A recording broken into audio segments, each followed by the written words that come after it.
الرحمن علم القرآن خلق الإنسان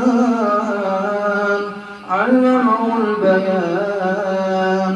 الشمس والقمر بحسبان والنجم والشجر يسجدان والسماء رفعها ووضع الميزان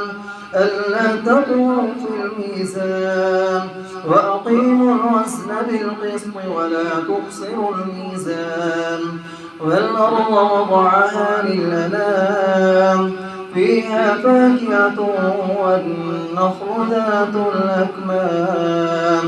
والحب ذو العصف والريحان فبأي آلاء ربكما تكذبان خلق الإنسان من صلصال كالفخار وخلق الجان من مارج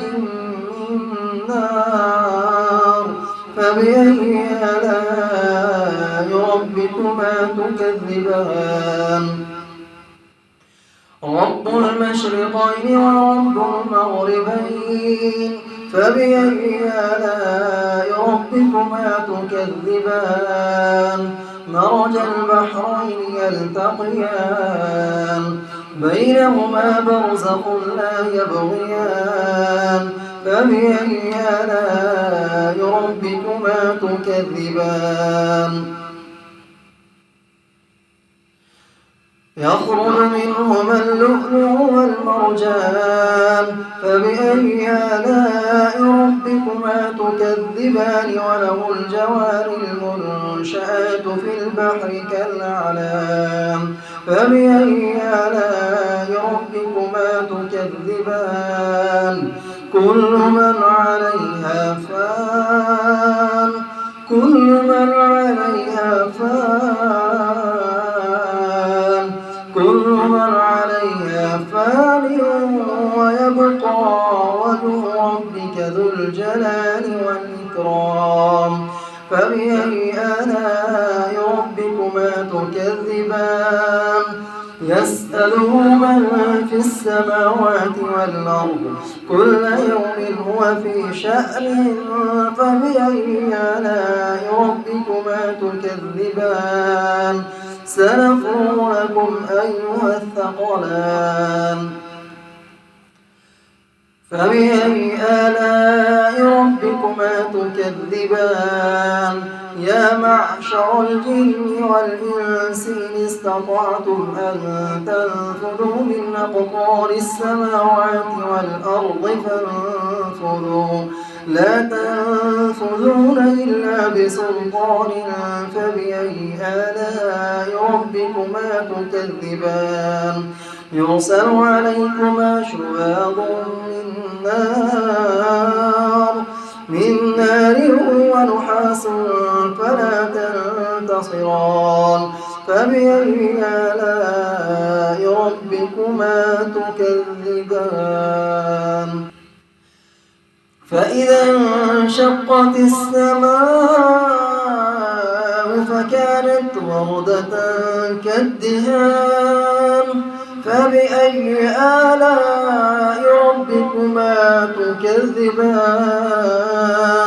فيومئذ لا يسأل عن ذنبه إنس ولا جان فبأي آلاء ربكما تكذبان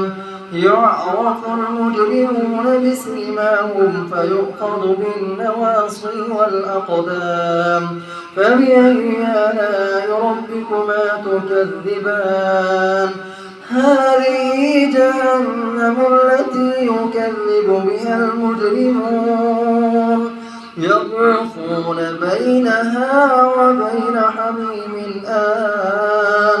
فبأي آلاء ربكما تكذبان ولمن خاف مقام ربه جنتان فبأي آلاء ربكما تكذبان ذواتا أفنان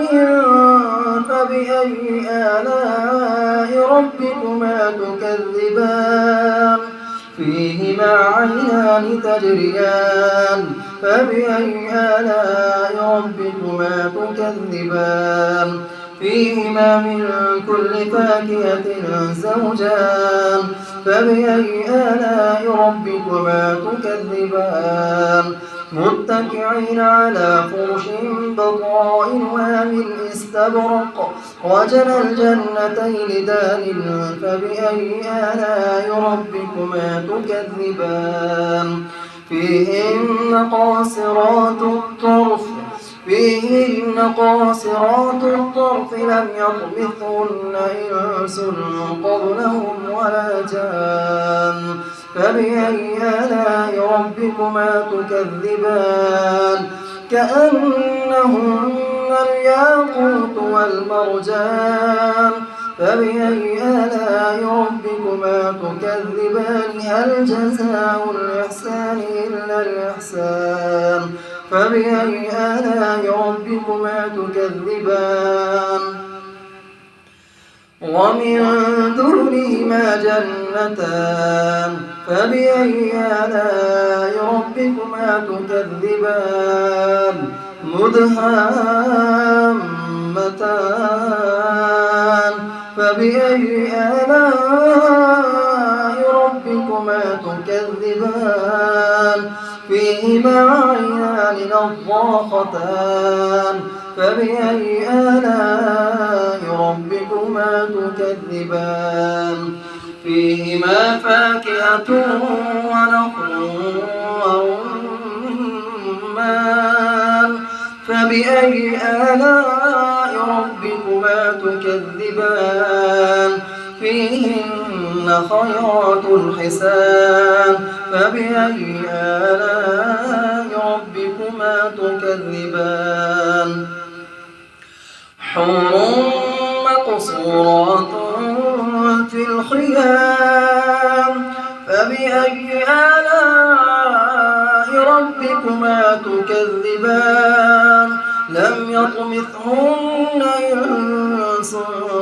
قبلهم ولا جان فبأي آلاء ربكما تكذبان متكئين على رفرف خضر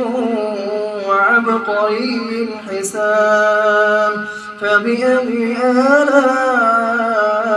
ربكما تكذبان تبارك اسم ربك ذي الجلال والإكرام